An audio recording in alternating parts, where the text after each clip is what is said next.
7 ગુજરાતનો અવાજ। નમસ્કાર દર્શક મિત્રો, i7 ન્યૂઝ ગુજરાતીની સાથે હું છું આપની સાથે પાયલ બામભણિયા। તો જોઈએ આજના મહત્વના સમાચાર।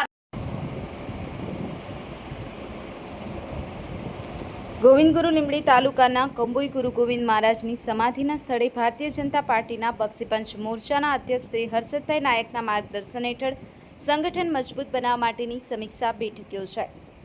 મળતી માહિતી મુજબ ગોવિંદ ગુરુ લીંબડી તાલુકાની દાહોદ જિલ્લા ભારતીય બક્ષીપંચ મોરચાના અધ્યક્ષ શ્રીના માર્ગદર્શન હેઠળ એક મિટિંગનું આયોજન કરવામાં આવ્યું હતું, જેમાં બક્ષીપંચ મોરચાના કારોબારી સભ્યોની એક અગત્યની બેઠક બોલાવી હતી, જેમાં સૌને બક્ષીપંચ મોરચા મંડળમાં નવા કાર્યકર્તાનું ઘડતર, રચનાત્મક કાર્યો અને ઓળખ અને ઘરના પ્રશ્નોનું નિરાકરણ ઘરમાં જ સમાધાન કરી આગળ વધવું અને બક્ષીપંચ મોરચાનો વેગ વધારી સંગઠન મજબૂત બનાવવા સૌને માર્ગદર્શન આપ્યું હતું અને પોતે પોતાની જવાબદારી નિભાવી આગળ વધવા દાહોદ જિલ્લાના બક્ષીપંચ મોરચાના અધ્યક્ષ હર્ષદભાઈ નાયકે જણાવ્યું હતું।